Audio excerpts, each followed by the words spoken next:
Esse podcast foi gravado pelo professor Edmilson Siqueira, do Ângulo Sorocaba, a Escola do Leão.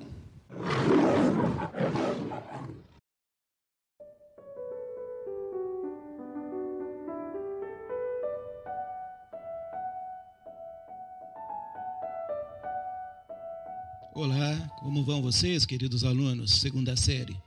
Hoje nós iremos falar um pouquinho a respeito de um dos períodos e também uma arte que marcou de maneira muito grande o final do século XIX. Então estamos falando do simbolismo, que foi um período literário dessa época, e também no campo das artes, sobretudo da pintura, o impressionismo. Foi um momento dentro da poesia, na literatura e no campo das artes, surgido na França, que teve como objetivo principal se opor aos realismo, naturalismo e também ao positivismo. E foi movido pelas ideias românticas e se estendeu com raízes à literatura, aos palcos teatrais e às artes plásticas.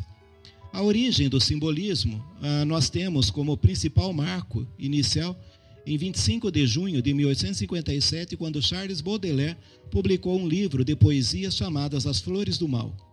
Nessa obra, ele já apresentava boas tendências que viriam posteriormente a ser consideradas simbolistas, que no dado momento eles eram chamados decadentistas. Então, decadentismo era um período que antecedeu a Primeira Guerra Mundial, que viria logo no comecinho do novo século.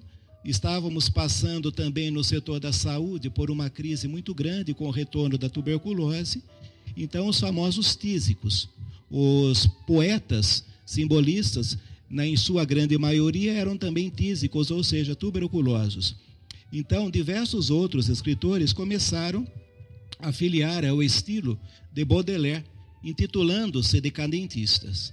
Posteriormente, eles passaram a ser considerados os primeiros simbolistas da Europa. E no Brasil, esse movimento só começou a partir do instante que acabou lá na Europa e iniciou aqui. Então, nós tivemos como contexto histórico 3 décadas do século XIX. Uma profunda crise econômica assolou a Europa e o capitalismo liberal provou constituir-se em cartéis e monopólios, produzindo pobreza e desigualdade social. O ideal positivista e os progressos científicos alcançados durante todo o século não constituíram nações soberanas e dignas, mas sim acabaram por culminar no século seguinte, na Primeira Guerra Mundial.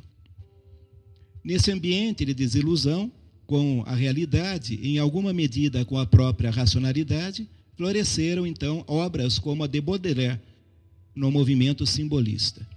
O simbolismo tem como principal característica a sombra, os símbolos, as sugestões. Na literatura, nós temos a musicalidade, a literação, os elementos sinestésicos, então a mistura de sentidos, visão, audição, tato, olfato, paladar. As assonâncias também são grandes marcas. E no campo geral, nós temos o misticismo, o esoterismo, a religiosidade. Então, o mistério é sempre o pós-vida, então pensando naquela possibilidade do nirvana, o paraíso artificial.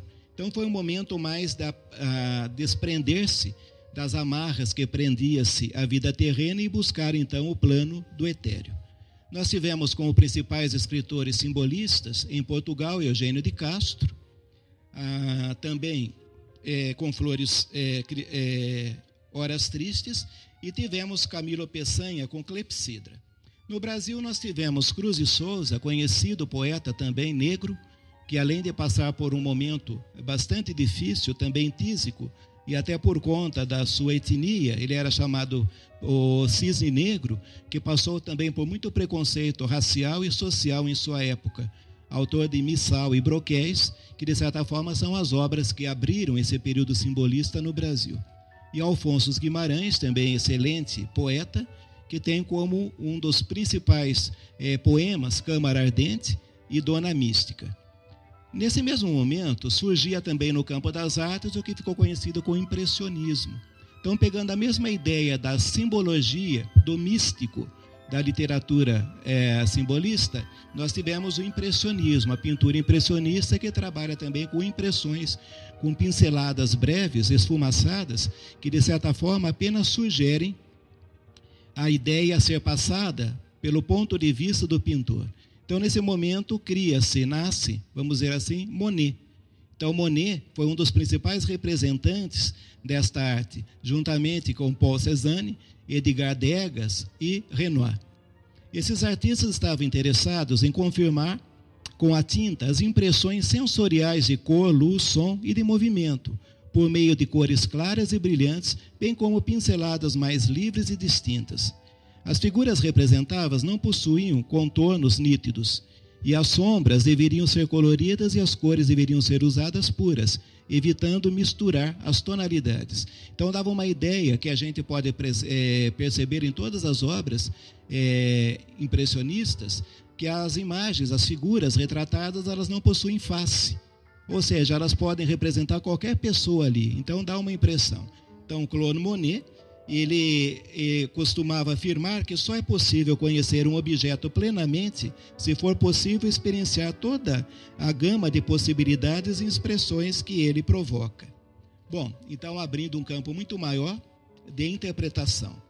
Nós tivemos também no Brasil alguns pintores que se destacaram no estilo, como Eliseu Visconti, Almeida Júnior, Timóteo da Costa, Henrique Cavaleiro, Visconde do Rego Monteiro e Alfredo Anderson. E na literatura também, vale lembrar que nós tivemos grandes representantes, como Antônio Graça Aranha, que também foi classificado como impressionista, e Raul Pompeia, com a obra que ficou marcada, o Ateneu.